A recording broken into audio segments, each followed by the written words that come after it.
모든 은혜의 하나님 곧 그리스도 안에서 너희를 부르사 자기의 영원한 영광에 들어가게 하신 이가 잠깐 고난을 당한 너희를 친히 온전하게 하시며 굳건하게 하시며 강하게 하시며 털을 견고하게 하시리라. 아멘. 네, 예전에 이 부시맨이라는 영화가 있었어요. 1990년대에. 영화가 별 내용도 없는데 이제 히트를 쳤던 영화가 있습니다. 그 영화를 저도 이제 본 적이 있어요.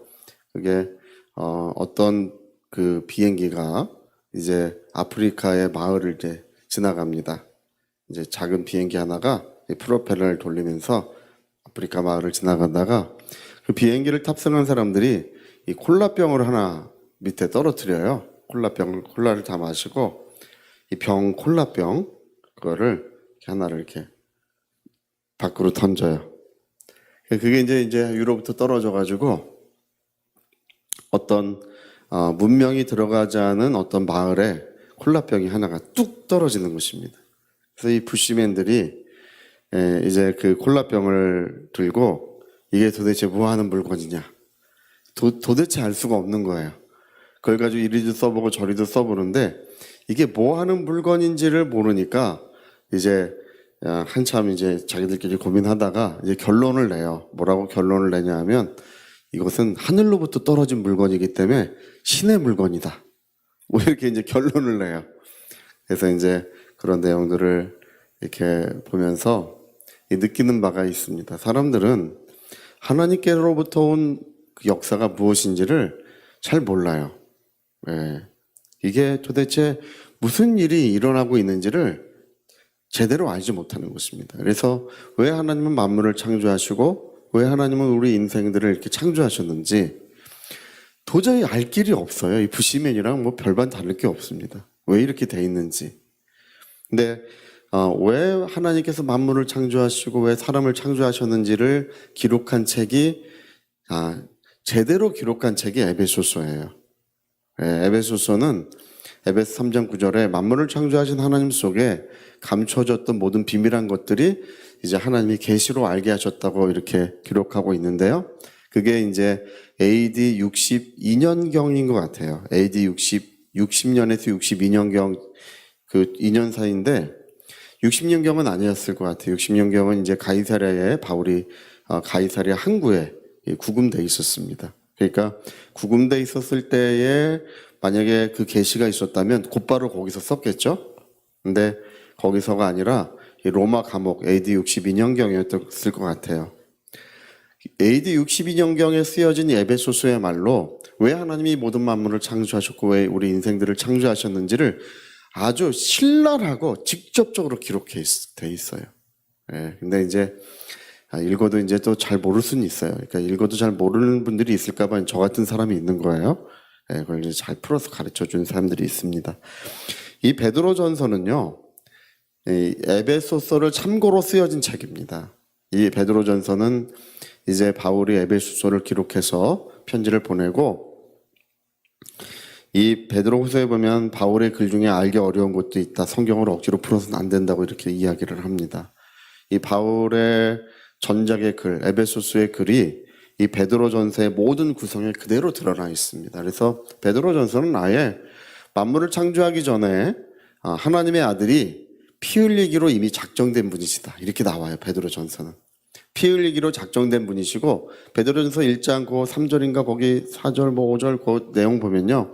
우리는 누구냐 하면 그분의 핏부림을 받기 위하여 선택함을 받은 자들이라고 나옵니다. 그래서 이 베드로전서는 아예 생명을 주시는 분과 생명을 받는 자의 영원한 관계를 애초부터 그걸 얘기하고 있어요.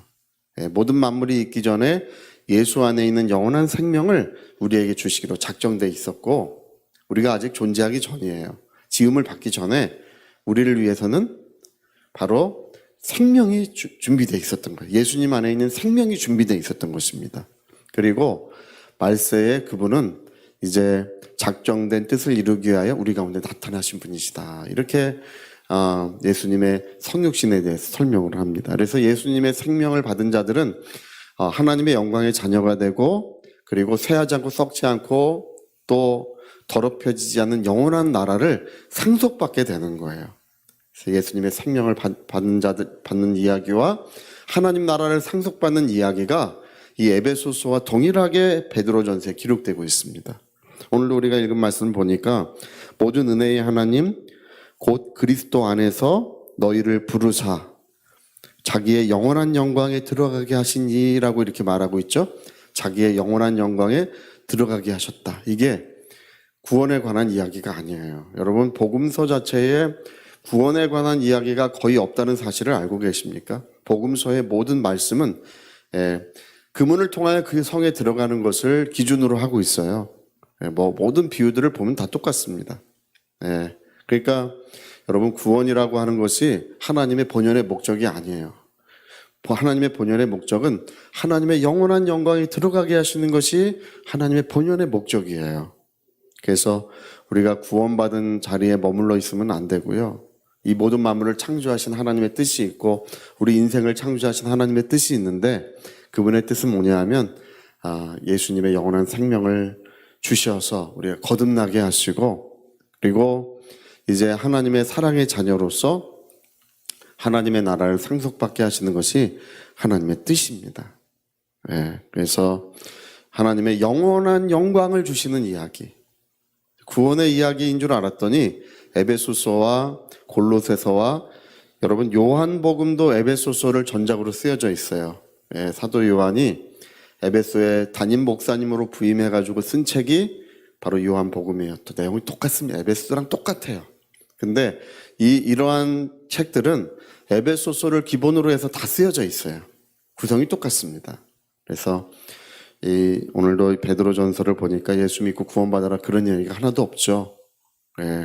이 얘기는 피 흘리시는 자와 생명을 받는 그 모든 은혜가 창세전에 이미 준비되어 있었고 그리고 이제 그분의 생명을 받은 자들은 저 영원한 나라, 다음이 없는 그 하나님의 나라를 영원토록 이제 행복을 누리고 기쁨을 누리며 그 나라를 상속받게 될 것이라고 그걸 기록하고 있습니다. 그래서 우리가 신앙생활을 정결한 신앙생활을 하자.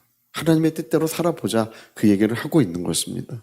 여러분, 왜 우리는 하나님의 뜻대로 살아야 되나요? 이 구원파라는 사람들이 있어요. 구원파라는 사람들은 이제 우리가 구원받았으니까 죄를 짓고 살아도 된다고 해요. 여러분, 죄를 짓고 살면 왜 안 되는 것일까요?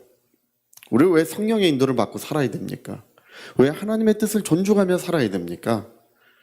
구원에 관련된 것이 아닙니다. 주여 주여 하는 자마다 다 천국에 들어갈 것이 아니요 오직 하나님의 뜻대로 행하는 자라야 들어가리라. 그 말씀이 하나님의 뜻대로 행하는 자라야 하나님 나라를 상속받는다는 이야기예요. 우리가 구원받은 것과 하나님 나라를 상속받는 것은 전혀 다른 이야기예요. 구원은 예수 믿으면 다 받습니다. 할렐루야. 어떤 분이 그러더라고요. 교회 가면 돈을 준다. 얼마를 주냐? 구원을 준대요. 나 구원 받았네. 너 구원 받았네. 우리 구원씩 받는데요.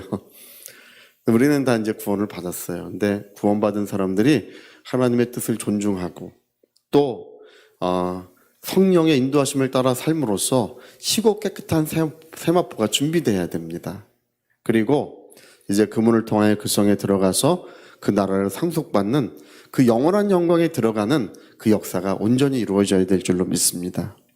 구원받은 자리에 결코 머물러 있으면 안 됩니다. 우리가 하나님의 거룩한 뜻, 온전하신 뜻, 기뻐하시는 뜻 가운데 우리가 거할 때 이 아름다운 상속의 이야기, 그 나라의 영광의 이야기가 우리에게 이루어질 줄로 믿습니다. 이 부시맨이 이 콜라병 하나 들고 이게 뭐 하는 물건이냐 헤매요. 나중에 아니까 이제 웃기는 거예요. 나중에 아니까 이게 그런 것이구나 하는 것처럼 여러분, 하나님의 본연의 목적이 있어요. 하나님의 본연의 뜻이 있는데 바울도 로마 감옥에서 계시 받아서야 비로소 알게 된 거예요.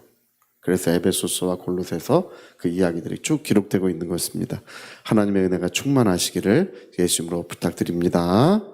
우리 같이 한번 기도하시겠습니다. 이 베드로전서 후서도 그 이후에 쓰여져 있고 바울의 전작을 기반으로 해서 쓰여져 있구나라는 것을 우리가 뚜렷이 알게 돼요. 우리 한번 기도하실 때 하나님의 깊은 것을 누가 알겠습니까? 그 하나님의 깊은 것을 아무도 알지 못하지만 성령은 하나님의 깊은 것이라도 통달하시는 분이시고 그 하나님의 깊은 것을 우리에게 깨닫게 해주시는 분이십니다. 우리를 지으신 목적이 있어요. 나를 영화롭게 하시고 부르시고 구원하시고 구원받은 자들을 영화롭게 하시는 은혜가 있습니다. 우리 하나님의 은혜를 위하여 같이 기도하시겠습니다.